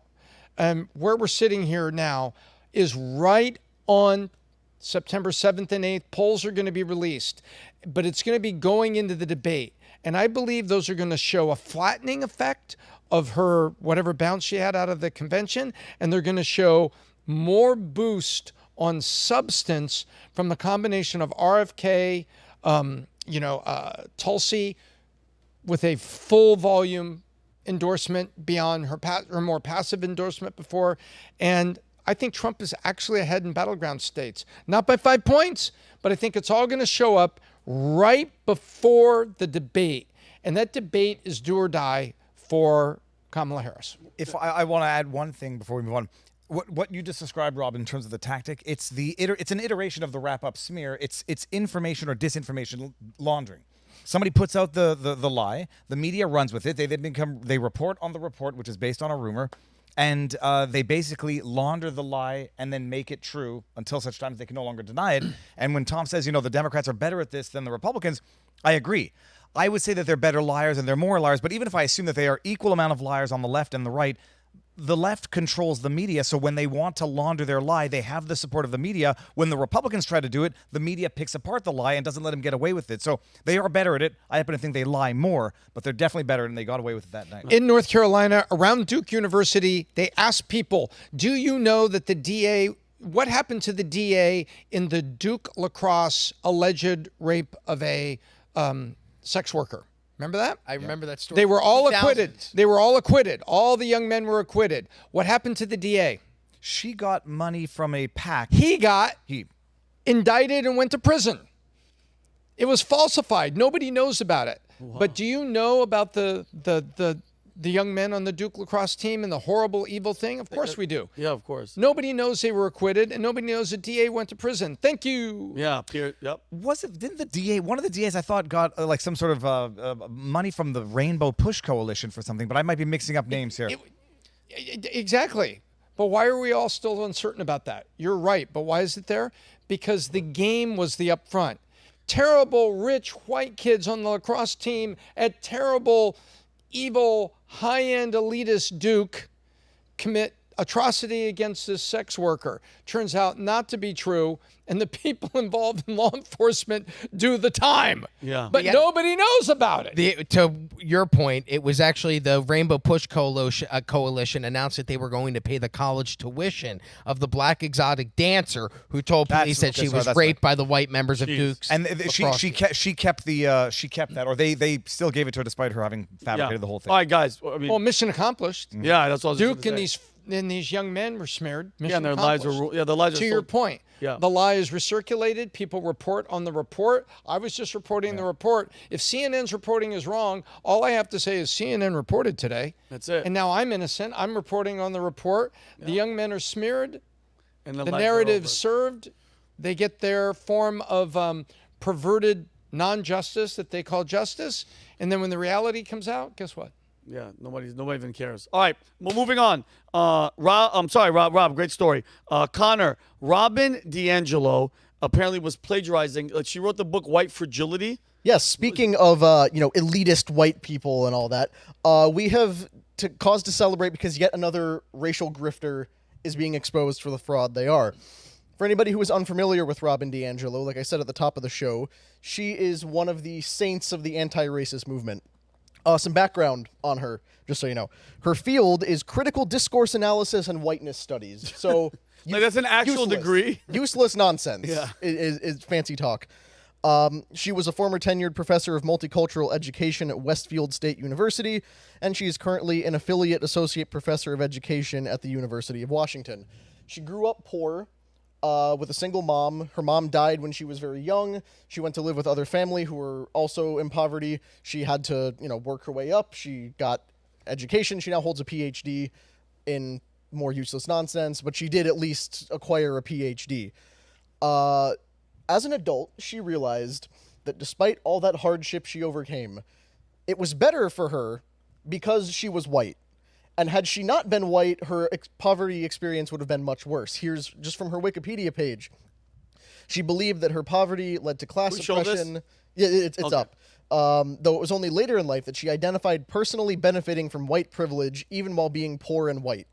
So this woman has spent her whole adult life trampling on all her own achievements by saying, I only did this because I was white. I didn't actually work hard. The system just benefits me. Profitably trampling. Yeah. In 2018, she wrote a book called White Fragility that went largely unknown at the time. This is who bought? Honestly, it's a bestseller. Who buys this shit? Well, that's where it spent 2 years as a lesser known work on the subject. Then 2020, after George Floyd, this book shot up. And if you're familiar with Ibram X. Kendi, we'll talk a little bit more about him. He's the other big race grifter. She outsold his book, How to Be an Anti-Racist. But shame on her because she's white. How dare she make money like that? And that was shocking to me because here we have an anti-white scholar who actually is a white person and is not just a Jewish person saying they're white for a while or, some other race. I was Googling to see if she was Jewish. She's not. I did the deep dive. I included the Wikipedia early life section just to prove it. There is no evidence that this woman is actually secretly Jewish. Yeah. But what is white fragility? Because she's the one who coined the term. Let's throw this up so you can see the definition. Quote, a state in which even a minimum amount of racial stress becomes intolerable, triggering a range of defensive moves. These moves include outward displays of emotion, such as fear and guilt, and behaviors such as argumentation, silence, and leaving the stress-inducing situation. Basically, what she's saying is that white fragility means that white people are so uncomfortable talking about racism that anytime a racial discussion promotes emotion from a white person, it's proof of white fragility. Yeah, why would we have a reason to be scared? It's not like we've constantly lost jobs over things being misrepresented or misquoted. But see, your attempt to strawman this argument by talking about losing jobs, that's white fragility because you're uncomfortable. You appreciate her definition of white fragility literally is the Darvo narcissist personality, deny, attack, reverse victim, and offender. So I call you a racist. When you get mad at me calling you a racist, it's evidence that you're a racist. Exactly. And if you don't deny it, you're a racist. It's like if somebody tells you you're a contrarian, there's no way out of that. How do you say no to that? You're proving the point. Yeah. That's exactly the problem. Her whole book is basically arguing that the system is set up so that white people always feel comfortable, and nothing makes white people more uncomfortable than talking about race. Therefore, anytime any meaningful conversation is to be had about race, white people get uncomfortable. However, I have a feeling you're not going to be talking about white fragility. You're about to talk about karma. Exactly. You know what karma is, guys. Reason Robin DiAngelo kind of popped back up initially is because she is in the trailer for Matt Walsh's new documentary film, Am I Racist? And Matt Walsh, wearing a very thin disguise, is basically just the Clark Kent model of put on glasses and or a wig and nobody knows it's him. He actually got Robin DiAngelo to do an interview. This is a segment from that trailer. Oh my God, this is her? We saw this. Yes, this is a segment from the trailer. If you'll play this. Please play that. Hi, Robin. Hi. What's your name? I'm Matt. Matt. Hi, Matt. Nice to meet you. Just had to ask who you are because you have to be careful.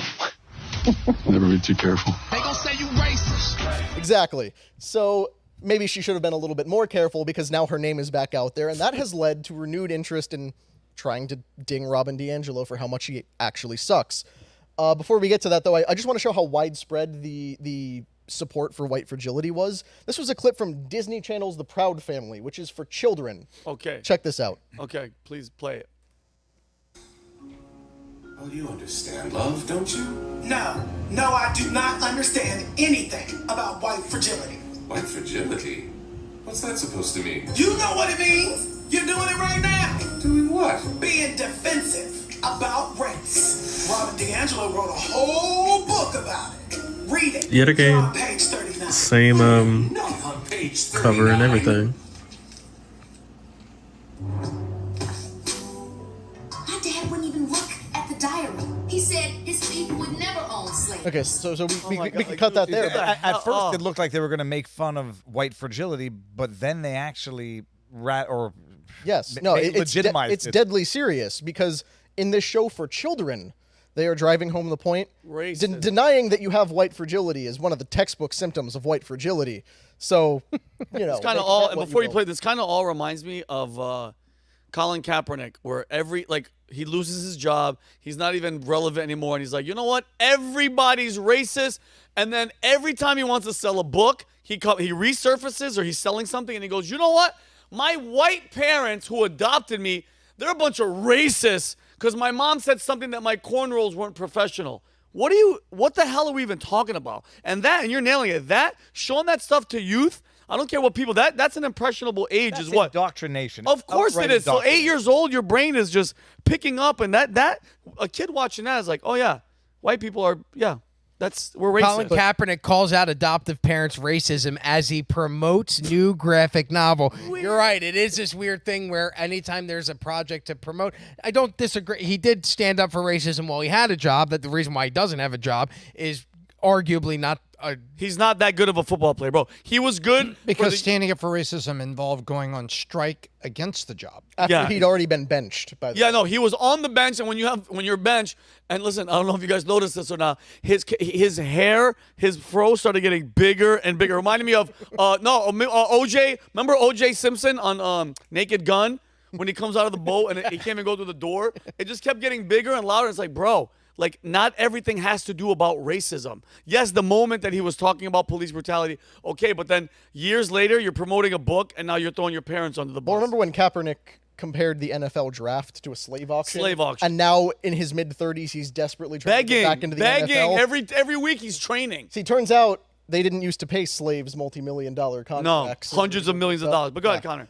But just some more perspective on Robin DiAngelo. Here's her talking about her thoughts on the perfect symbol of what white supremacy is. When I'm doing a presentation, I use a lot of images. You may be surprised that the single image I use to capture the concept of white supremacy is Michelangelo's Sistine Chapel, God creating man. You know, where God is in a cloud and there's all these angels and he's reaching out and he's touching, I don't know who that is, David or something. Of course you don't. And God is white and David's white and the angels are white. Like that is the perfect convergence of white supremacy, patriarchy, right? So because there are too many pictures of white men in the Sistine Chapel from Italy. From Italy, but admittedly, she doesn't even know what she's criticizing. Yes. Yeah. I'm not sure who that person is, but he's too white. I don't know. Who's the racist in that scenario? Rob, you're not a Christian. Who is the man God created in that painting? Did you know just off the top of your head? It's David. No, it's Adam. Adam and Eve. I'm thinking of Michelangelo's David. Now, damn it. That's also delete that part. I'm not that so stupid. You guys are just as bad as Robin DiAngelo. To be honest. But I'm also not looking at that and going too many honkies on this one. Yeah. I'm going, oh, that's a beautiful painting. Yes, but bringing it all back around, all of this has been done to promote Robin DiAngelo as some kind of, enlightened scholar. She's a a quality thinker. You know, you really have to respect her. This goes back to her dissertation that she wrote in 2004 called Whiteness in Racial Dialogue, a Discourse Analysis. Well, let's talk about that dissertation, shall we? This report comes to us from the Washington Free Beacon. Robin DiAngelo plagiarized minority scholars, complaint alleges. Oh, God. Last week. Oh, I feel so bad. Could have brought up to a worse person.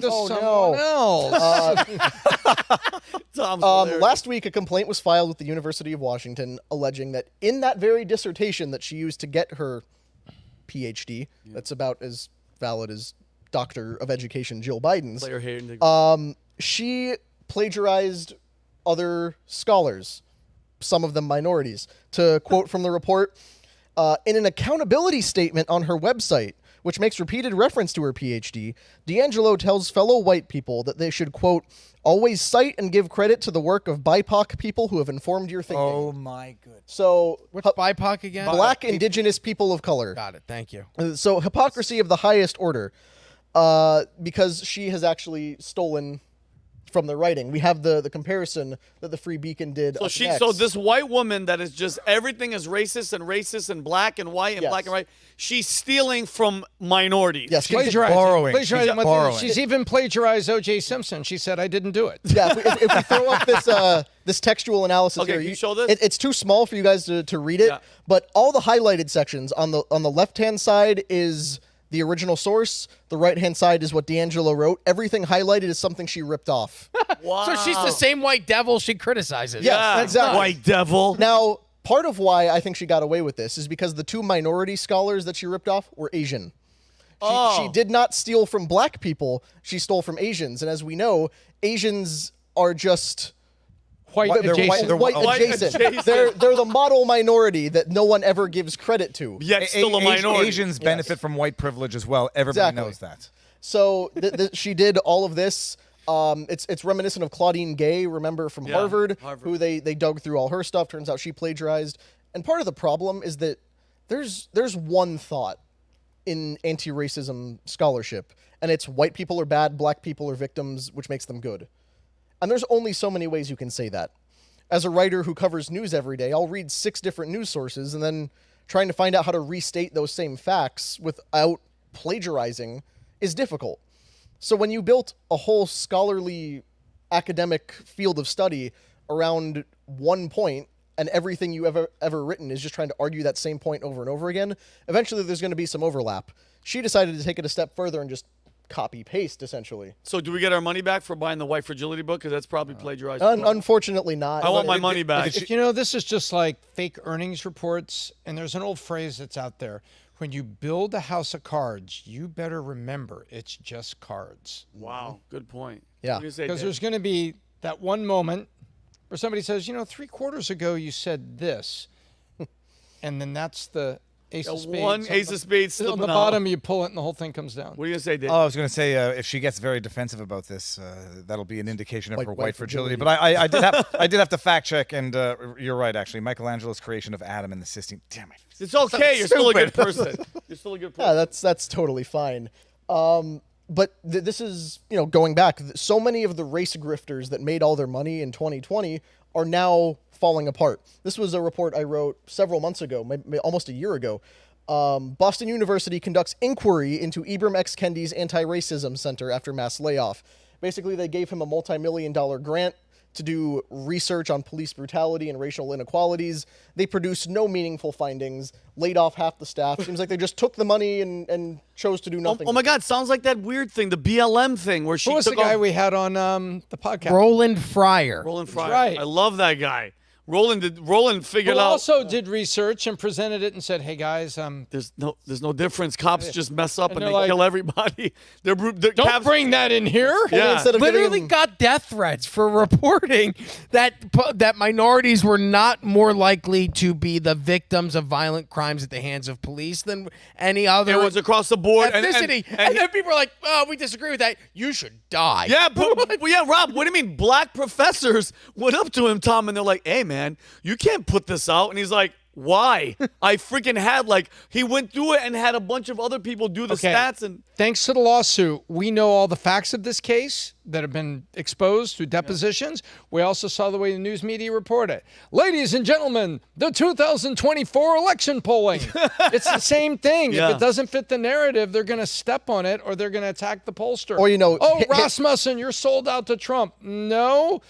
I don't think so. If you look at the polling data and the results of the elections, Rasmussen comes closer than others, which is so inconvenient, to quote Al Gore. And they also hit Roland Fryer with a sexual assault allegation as well. Of course. They did. They shut down his lab, too. I mean, that always comes with it. Anytime that you're doing something against the left and the narrative, there's a girl that's going to come out that they, And also, just because I love this fun fact, Ibram X. Kendi that's not actually his name. His birth name is Henry Rogers. Weird. But, funny how they all change it to, sound more authentic. What has been the fallout thus far for DiAngelo? Has she made any public statements acknowledging, denying, attenuating? She has not made any statement on it. These reports were just breaking as of yesterday. Oh. And it seems like we're just kind of waiting for the other shoe to drop. But in all likelihood, nothing's going to happen to her. Yeah.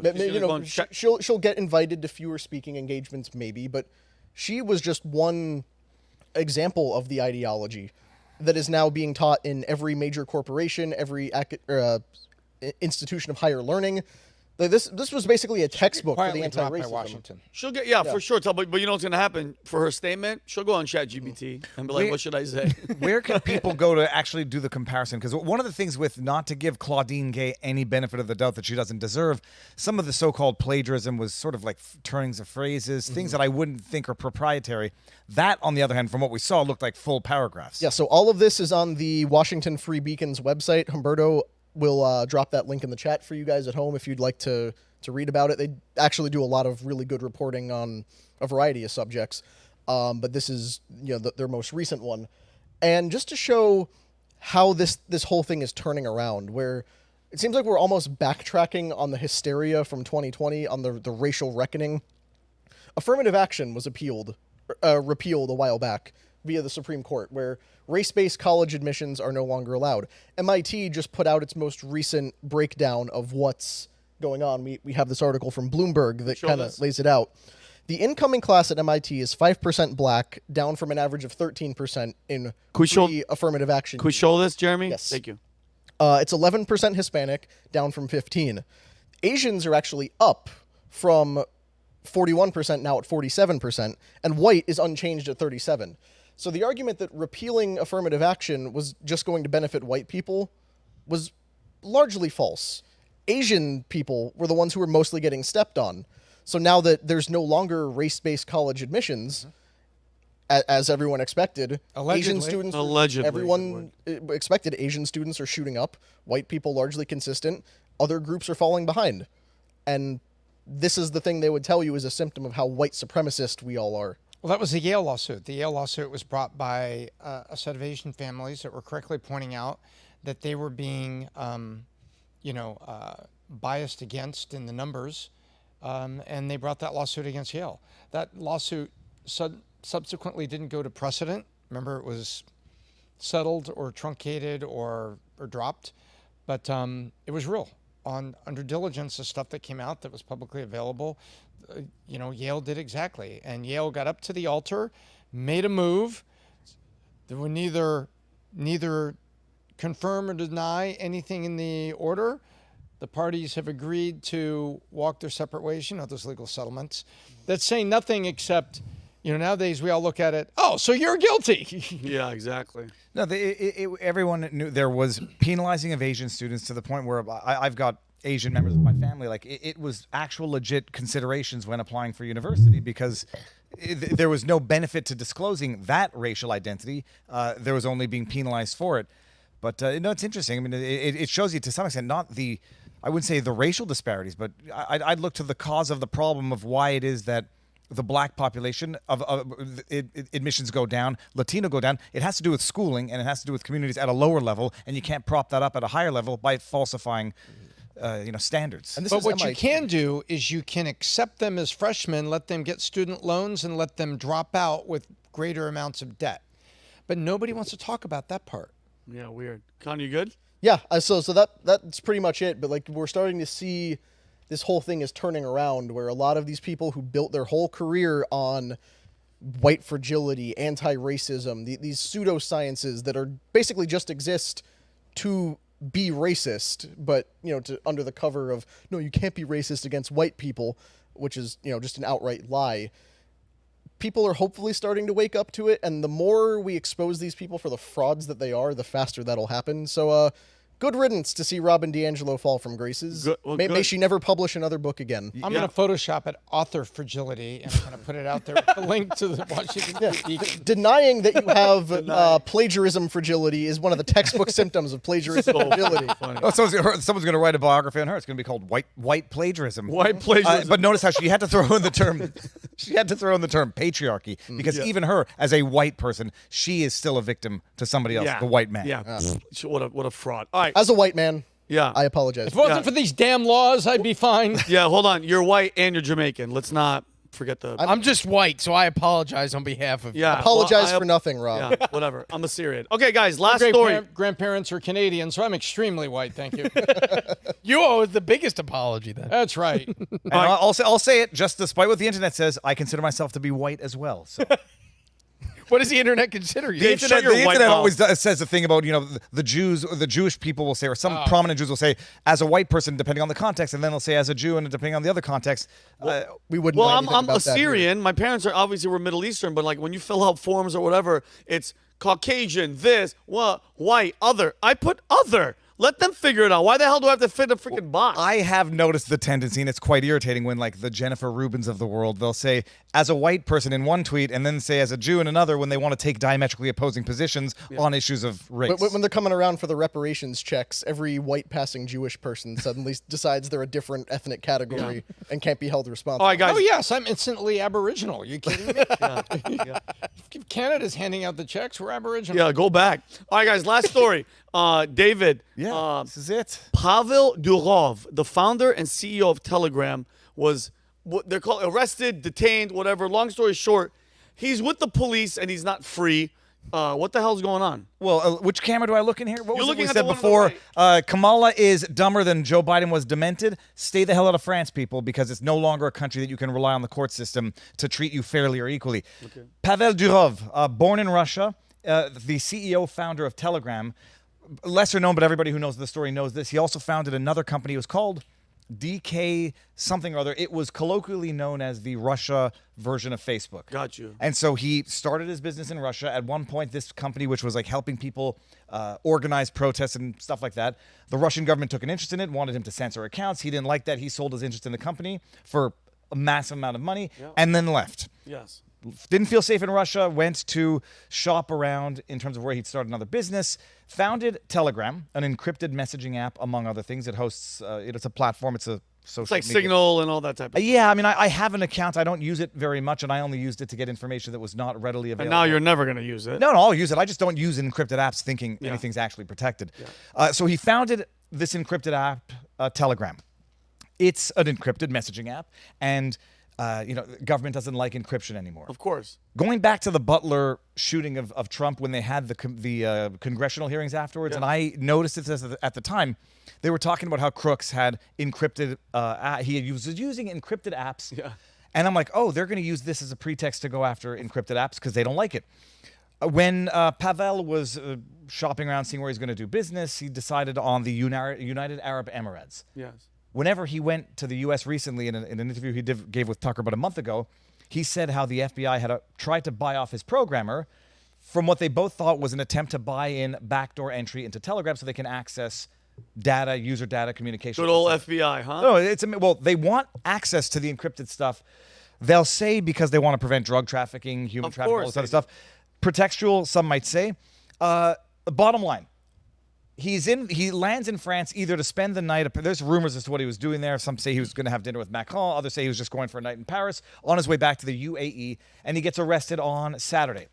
Arrested, not charged, and they're investigating 12 possible charges, which include things like conspiring, collaborating with potential illegal activity on the internet, drug trafficking, cyber harassment, child pornography on the platform. They have yet to charge him even as of today. They extended his detainment by 96 hours. It was 96 hours. They extended it to the limit by which they can detain him without charging him to investigate all of this. And now he's been released from police custody, sent to court as of this morning for further investigation. I don't know what they're doing with him anymore, but they have yet to charge him with anything. Why this is so shocking? A, he didn't get arrested in Russia. He left Russia out of fear of that and gets arrested in France. Can we bring up the tweet from Emmanuel Macron? Macron, the man who loves, respects freedom of expression. This is France, after all. This is not Russia. This is not also China. Definitely not married to a man. Yeah. Well, I'm not on that bandwagon yet, but they have a sick relationship regardless because she was very old. She was old. He was 15. He tweets out, "I have seen false information regarding France following the arrest of Pavel Durov. France is deeply committed to freedom of expression and communication, to innovation, and then I'll save the rest of the verbal diarrhea coming out of this." If I can bring up my next tweet, which was ratioing the president of France, and I said something to the effect of, I hate to call you a lying, gaslighting jackass, but a month ago, when France was having their riots because of migration issues or immigration problems. That's what you're going to call it, migration issues. Exactly. Macron suggested blocking social media during the riots in a move that even Le Monde was saying is radically authoritarian and undemocratic. So the bottom line, they've arrested him. The question is whether or not it's legit, whether or not it's pretextual, whether or not it's done at the behest of other people. The FBI, when they can't buy in the back channel, might order the hit or order the arrest. France, who wanted to censor social media, it now seems to be carrying out the law in their own hands, literally. Shot across the bow for Twitter, Elon, Rumble, Chris Pavlovsky, anyone who will not immediately bend over to these government demands. Zuckerberg, as we now know, bent over quite readily and happily a while back. Yeah, of course he did. And he just wrote a letter that he just wrote a letter saying, I should next time not let them pressure me. The White House and the Are you kidding me, bro? No, it's continue. I don't think Zuck wanted to write that letter. No, that's a point. And Zuck's letter came 2 days after this arrest. So the bottom line is, nobody knows what the hell is going on. He's been detained now. They say they're investigating. They arrest, detain, and investigate. And I'll float my personal theory, borrowing from the big brains of Robert Barnes, where we talked about this last Sunday. The charges seem obviously very weak and very spurious. Otherwise, they would have issued the charges. They would have charged him right away, or issued the charges and sought extradition from the United Arab Emirates, who has a bilateral extradition treaty with France. So they nab him. They have nothing on him yet. Investigate him. But they probably want to get access to his phone. They probably want to, make all sorts of accusations so that they can get access to information that they might not have otherwise been able to get access to. And the bottom line is, this is a war on free speech being cloaked as a war against whatever illegal content there might have been on the platform. Illegal content, I have no doubt there is on Telegram, in as much as there is on Twitter, Facebook, Instagram. I was just going to say everywhere. Dave, I was just going to say that. Who's to say that this doesn't happen to anybody else, like an Elon or anybody else, or Chris? This is like a combination of the Romanian justification for holding the Tate brothers. We're investigating. What do you have to do? You have to stay here. We're going to keep investigating. And what's it about? It's about these girls we're talking to because we think you did some bad things. It says, are you charging me? No, we're still talking to the girls. And so it's like we're still investigating. And Silk Road. And I'll say, even not to poo-poo on Tate, even with Tate, there was at least some video evidence of him describing what some might consider to be the crime in Romania. Whether or not you agree with the law, there's video of him saying what he was doing with the girls, which some might say, what was it called, Romeo? Well, then charge him specifically. Well, absolutely. And they kept him for 30 days. Detained. Albright, the Silk Road, again, a little different in that they did charge him. In this case, Ross Ulbricht, sorry. In this case, they haven't even charged yet. They're making these vague allusions to potentially illegal content on the platform. Failure to comply is what they're alleging. And as far as I'm concerned, this is just not the shot across the bow even at this point. This is the warning to Elon Musk. I'm not a conspiracy theorist, but a conspiracy analyst.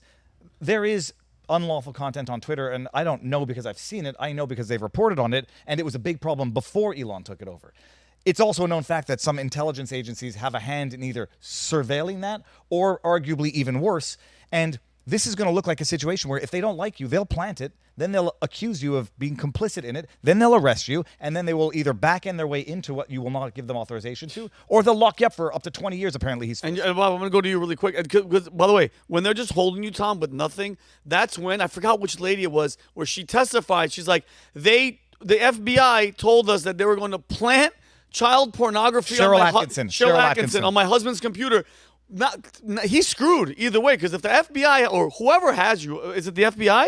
No, he's in France. He's in France. So La they're Gendarmerie or something. Guess whatever. what? Oh, it's only a matter of time till they just go, oh, guess what we found? And how is he going to prove it? He's detained. He's with them. It is, they know exactly what they're doing. Of course they do. But this, go for it, Rob. Well, the good news is there's an update in the story.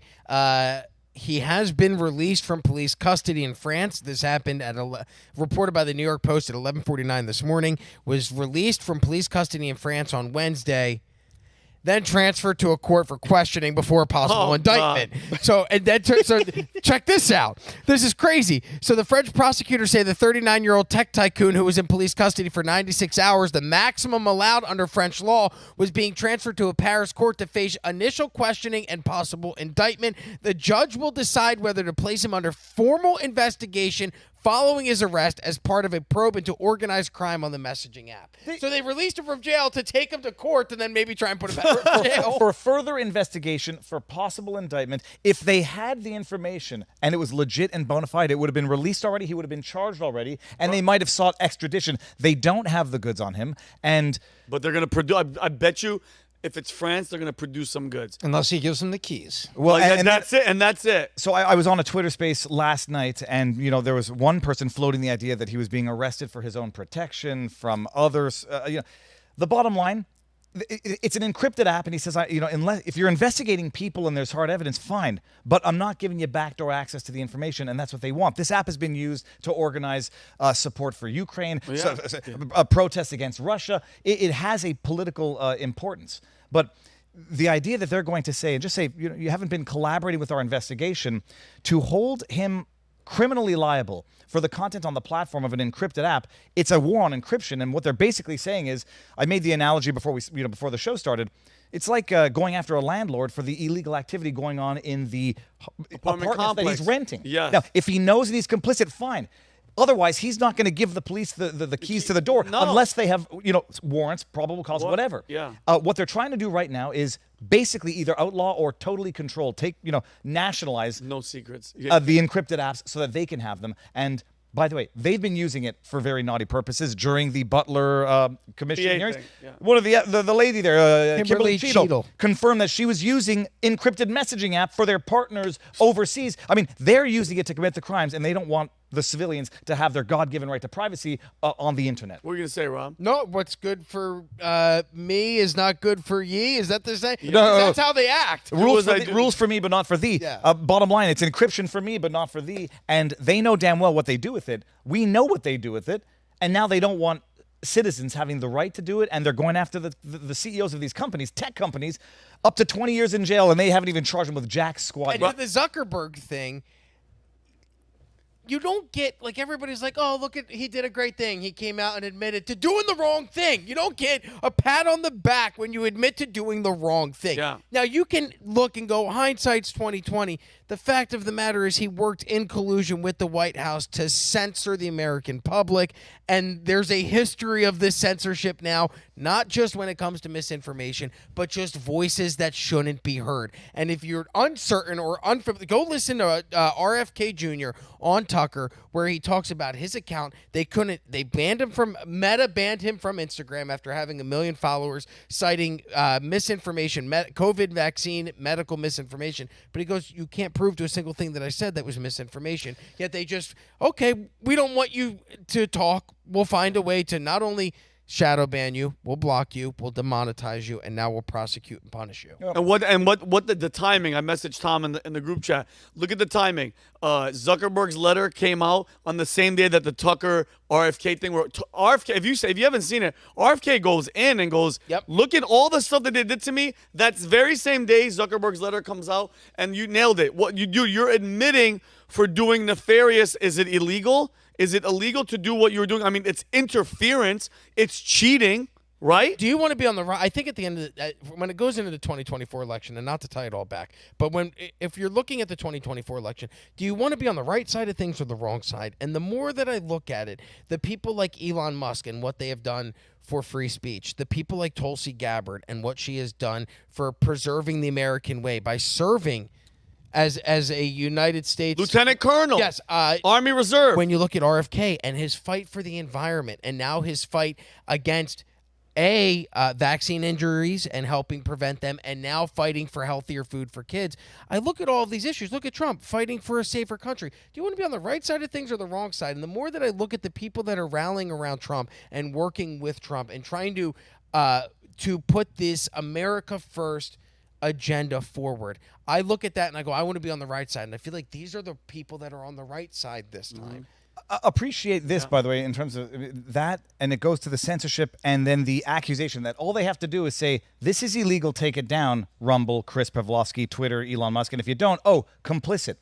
They're using drug trafficking, they're at least alluding to child pornography, drug trafficking, cyber harassment, because those are serious. You go to England now, where they're outlawing, saying it's okay to be white or criticizing migrants, and if they go there and they say, Elon, Chris, take this video down because we have these strict draconian, speech laws in England, and they say no. Oh, now you're complicit in promoting hate speech. You come to England, we're going to arrest you. This is what they're saying. And the hypocrisy in that is that they sit here and they say we got to shut it down because they're using it for child porn or we're sex trafficking minors. But then look at the move to remove the stigma around pedophiles by the same people who want to call them minor attractive persons. They want to call them maps. So are the children needing to be protected or are they not? Because they need to be protected when it's for your argument, but when it's against your argument and we're generalizing pedophiles as bad people, well, no, the children aren't that important. Yeah, think about the danger posed to people who use these encrypted apps when you have governments that are willing to do this, where the safety and the privacy of every person who uses Telegram basically is just contingent on Durov holding fast against the government crackdown. Everybody on Twitter being able to speak freely and share news and information, that's all just because Elon won't bend. What happens when they crack one of them? Because every one of the people who's trying to defend these things has to stand strong 24/7, all day, every day against a government onslaught. All they got to do is crack you once. Rumble's the great YouTube alternative. Until they find the one thing that gets Chris Pavlovsky to start taking down content, then the whole thing falls apart. No, but or they do what they're doing, which is say impose impossible, unconscionable standards to do business in their countries, and then Chris and Rumble says, "Well, we're not doing it in France. Get VPNs if you want to get us." Elon says, we'll pull out of Brazil. We're not going to get arrested in Brazil, but if you want to act like this, we won't support it. But you know what this reminds me of? Is this totally random, Rob? You guys remember? And by the way, I'm looking at a Liberty safe that's in this corner here. Remember in 2023 August, Tom, you remember this? The FBI requested and obtained the access code to a Liberty safe during a raid on Nathan Hughes, a suspect in the January 6th Capitol riot. They had a valid warrant to search Hughes' property, including his safe, and Liberty safe complied by providing the access code after validating warrant. Guys, this is a safe. When you own a safe, it's in the word safe. It's supposed to be safe because that's your personal property. For the FBI to go there and obtain backdoor codes, Tom, to get into these things, it's not kosher. Think of the drug dealing that Viva was mentioning. I'm forgetting the exact report we ran on it. This was months ago. We discussed it on the show. Vinny, I think you brought that story, where it was the way the government was monitoring communications between people. And they were doing it based on an existing thing that was carved out for monitoring drug trafficking. Yep. The law was put in place to where you could monitor people in the immediate orbit of suspected drug dealers.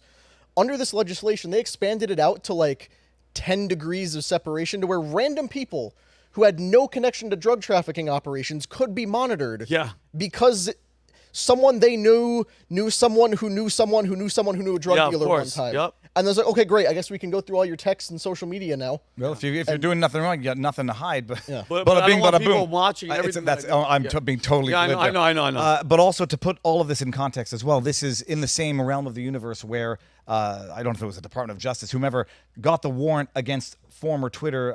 I think it was either before, or just with Elon, but it might have been before, to get Donald Trump's private DMs in Twitter, and Twitter opposed, but the judge ordered it, held Twitter in contempt for not giving it over, and they forced Twitter to give over the DMs of the president at the time because they didn't want to go through the proper channels, which would have involved disclosing that request to the president under NARA, the National Archive Records Act. And this is the problem with these backdoor systems, like with the Liberty Safe, like with the DMs, with Signal, where any system that has this backdoor, they would much rather use the backdoor than have to go about it the right way. Of course. Think about what happened. Russia invades Ukraine in 2022. And everybody immediately says, as they're trying to sanction Russian leaders and crack down on Russia's presence internationally, hey, Elon, disable the Teslas of all the Russian oligarchs. Ugh, and Elon Musk said, no, I don't want to. Not, no, I can't, that's not possible. Not, no, what are you, insane? Teslas don't have a backdoor that you can exploit. He said, no, I'm not gonna. Yeah. Which means I could, but I'm refusing to comply. Yeah. Great. Rob's over here smirking as he drives a Tesla, so I don't want them going through my back door. Hey, No. Elon, No, but they can. They've got. They can though, Tom, right? For each individual vehicle? Like, yeah, they just they shut have down. codes to get into them. Well, they literally have a camera. I mean, almost every Loan smart car default now does. repossessions. Well, Hey, Elon, drive those oligarch Teslas into walls and trees. And Yeah, it's like, I don't want to. Go ahead, Rob. This is crazy. Really fast. I didn't realize that my car recorded me all the time, but there's a camera inside right above the mirror. So what I've done is I folded a piece of paper up and I just put it over there. I don't care if they listen to me, but there is that weird invasion of privacy where I'm like, I don't want people ever going back and being able to watch me driving. And if we get 1 million subscribers, we will upload all that footage from inside of Rob's Tesla. And then the channel will get 3 strikes in one video. So fun. But yeah, like Viva, it doesn't surprise me, especially with France. And I just think, I hope to God, like what Rob's saying, because this is if he falls, if that happens and they're doing it to him, who's to say it's not going to happen? Well, and bottom line, stay the hell out of England, stay the hell out of France, and God bless America. And just to close it, we have to wrap up. Somebody, Tom, when's the last time, just really fast, when was the last time you were in Europe? Austria this past summer. Austria. Just Vienna. We flew straight to Vienna and saw a Formula One race there about 40 miles away. And Vienna's good because, Tom, Vienna, like, it's still holding strong. It's not looking Well, I'll like... tell you what we noticed about Vienna. We noticed a few things about Vienna. Number one, we didn't see any homeless. And we're taking, a car all the way from the airport, all the way in. I didn't see homeless. I didn't see a lot of tagging. Yeah. I saw a lot of very nice people. And when I was there, they were very careful to point out and said, well, don't refer to us as European. We're basically Germans. Yeah. So I had that one correction. Yeah. And then the rest of it, they said, hey, we think a strong U.S. president makes it safe for Europe. Weird. Isn't that weird? And think about it. Now, remember, this is Vienna. This is at a Formula One race. Yeah. So there's some demographic big time things are Security. happening. Oh yeah, here. they clean up for. These are not factory workers on the border of course. Italy. Because my point I'm getting to is like, bro, France, UK, and guys, it's not like I'm watching 1 or 2 videos. I am flooded with people on Connect. Shout out to Connect. Download it if you haven't, because you can message us directly.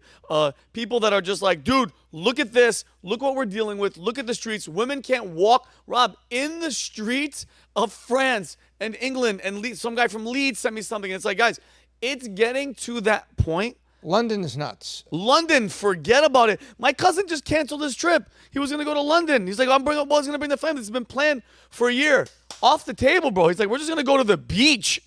That's it. But I would hope is not go to London for business right now without hesitation. I wouldn't take my family. Business, exactly. But hope is not lost for Europe. If you take a look at a great interview, Pat just did it a few weeks ago with Dominic Tarzinski. They talk about the strict immigration policies that Poland has and how Poland has reignited nationalism. And he is like his job. And I loved it. They asked him, are you going to let migrants in? And he goes, no. And they go, why? And he goes, because they're a threat to my people. And the people voted me in to protect them. I am going to do what they voted me into to protect the citizens of this country. If you have not watched that interview, go and watch it, because I don't believe all hope is lost for Europe. Look at what Poland is doing. Look at some of the practices that they've enabled, their rationale and their logic behind it. And Patrick uncovers it with Dominic. So go take a look at that. If you think it's over and Europe is lost, there is still hope. And in that interview, you'll see it. And then look at crime, cost of living, everything else in Poland, and the incidence of certain crimes, and say to yourself, wow. Why? How? Maybe the government's got it together. How? And they kind of go. There is hope for Europe. It can fight its way back. The United States can fight its way back. Viva, I'm sorry, Canada is lost. Okay. We're never getting that back. Okay. The Indians got you on that one, buddy. Here, but we're glad you're here. We're glad you made it out.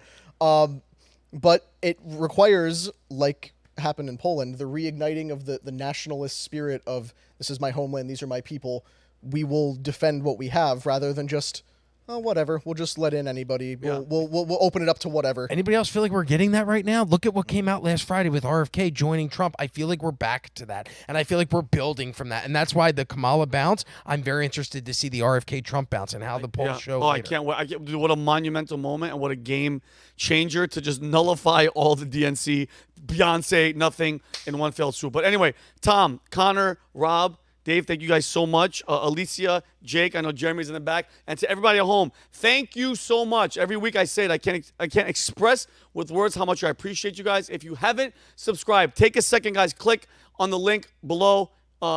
Like, subscribe, hit the notification bell. I appreciate you guys more than you know. We're gonna be at the Vault, Tom, for September 4th through the 7th. If you guys haven't, you guys could, it's not too late. Somebody just hit me up on Connect and asked me if they could still come and who's going to be there. And I go, guys, if I'm telling you right now, it is one of the best business conferences out there. I got to go there when I first got here 2 years ago, and I was just there as a sitting around and watching Tom and seeing Pat. It's 1,000% worth it. You're going to get so much knowledge on building your business, amazing guest speakers. Tom's going to speak, Dwayne "The Rock" Johnson. Who else, Tom? Will Guidara. It's amazing, and you're going to have a 300-page manual to take away from you with notes from there that becomes your playbook for the next year, along with the operating plan which you have for your business. We're here to accelerate what your business is doing and to share it with you and just to pour into you over 3 days. The Vault, Palm Beach, Florida, September 4th to 7th. Last chance. Go get your ticket. Yeah, we're going to put the link in the description. Guys, God bless all of you. Take care of each other, love each other, and we'll see you guys on Friday. Peace and love.